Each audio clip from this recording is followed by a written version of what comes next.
visa Schengen pour les Algériens, vers la numérisation de la procédure. L'Union européenne, UE, a entamé des négociations sur la numérisation de la procédure de demande de visa Schengen pour les ressortissants étrangers, y compris les Algériens. Retrouvez plus de détails à ce sujet dans la suite de ce numéro du jeudi 30 mars 2023. En effet, les ambassadeurs des États membres de l'UE se sont mis d'accord sur un mandat de négociation visant à numériser la procédure de visa. C'est ce qu'a rapporté le quotidien arabophone An-Nahar. Cette éventuelle numérisation des procédures de demande de visa Schengen concerne notamment les ressortissants étrangers, dont les Algériens. Selon la même source, la proposition instaure la possibilité de demander un visa en ligne et remplacer la vignette visa actuelle par un visa numérique. Elle vise à rendre la procédure de demande de visa plus efficace, ce qui permettra aussi d'améliorer la sécurité de l'espace Schengen. À ce propos, la ministre suédoise des Migrations, Maria Malmsten Stenegaard, a fait savoir qu'un visa numérique rendra l'espace Schengen plus sûr.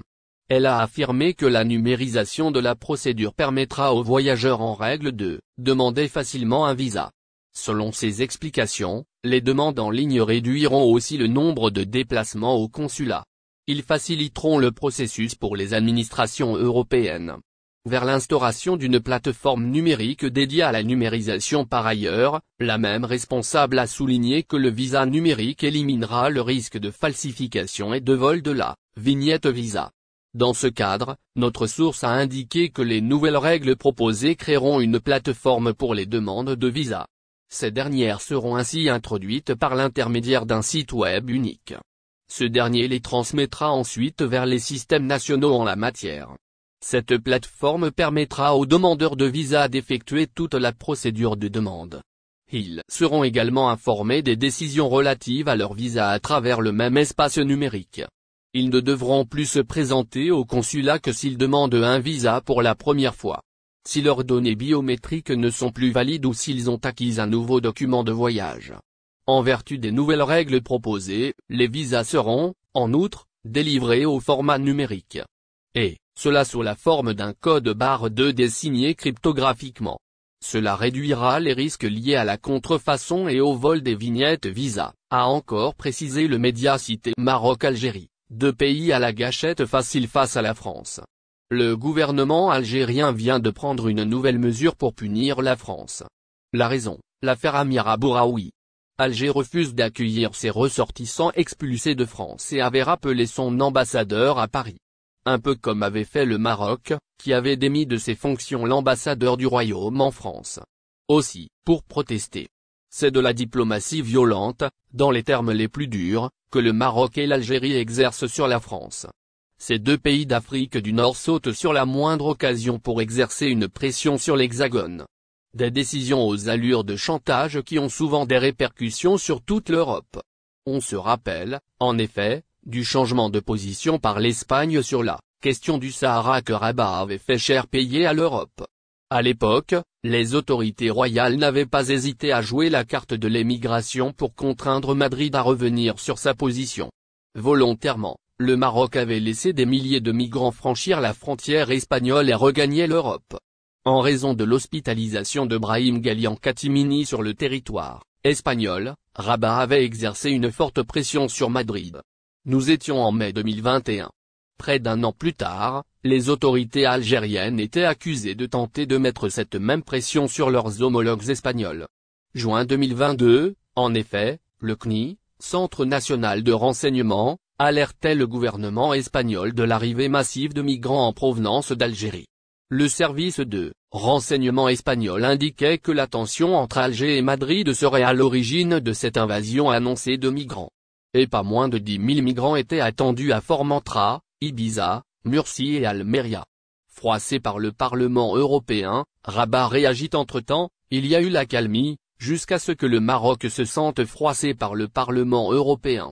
Dans une résolution, le Parlement européen appelait, le 19 janvier 2023, le Maroc à cesser le harcèlement de tous les journalistes. Dans le texte, les élus se disaient profondément préoccupés par les allégations selon lesquelles les autorités marocaines auraient corrompu des députés au Parlement européen. Un acte de trop, estiment les autorités marocaines et qu'il fallait sévèrement sanctionner. En effet, Rabat décide de mettre fin à la mission de l'ambassadeur du Maroc en France. Conformément aux hautes instructions royales, il a été décidé de mettre fin aux fonctions de Mohamed Ben Chahaboun en tant qu'ambassadeur de Sa Majesté auprès de la République française, à compter du 19 janvier 2023. Une décision qui a pris effet le même jour que la résolution du Parlement. Titre de séjour en France, ce qui attend les Algériens comme changement en 2023. La nouvelle loi d'immigration vise à réviser les modalités d'accueil des étrangers qui souhaitent s'installer en France, y compris les Algériens désirant acquérir un titre de séjour. Retrouvez plus de détails dans la suite de ce numéro du 29 mars 2023. La France est plongée dans une nouvelle crise, après l'adoption controversée de la réforme des retraites. Les mouvements de grève contre ces changements persistent. De ce fait, lors d'une interview télévisée sur France 2 et TF1, le président français s'est exprimé. Il a déclaré la réorganisation de la loi d'immigration des étrangers de France, y compris les Algériens désirant obtenir un titre de séjour.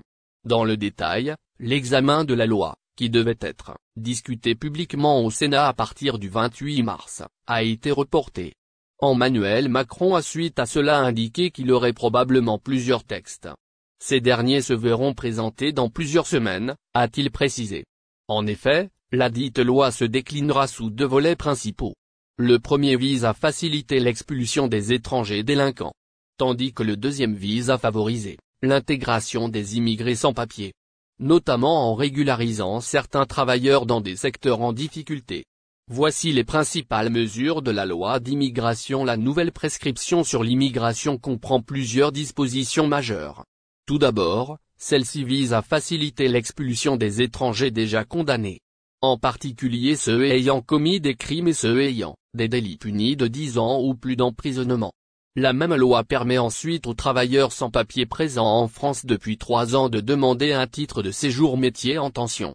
Celui-ci est alors valable d'1 an. Cette autorisation concerne les travailleurs dans des secteurs en manque de main-d'œuvre pendant au moins 8 mois au cours des 2 dernières années. Par ailleurs, l'exécutif a mis en place une réforme structurelle de l'asile pour accélérer les procédures de régularisation et d'expulsion. De plus, la loi comprend une disposition qui facilite l'obtention d'un titre de séjour pour les médecins, chirurgiens et pharmaciens étrangers. Et ce, dans le but d'enrichir le secteur médical se retrouve en manque de personnel.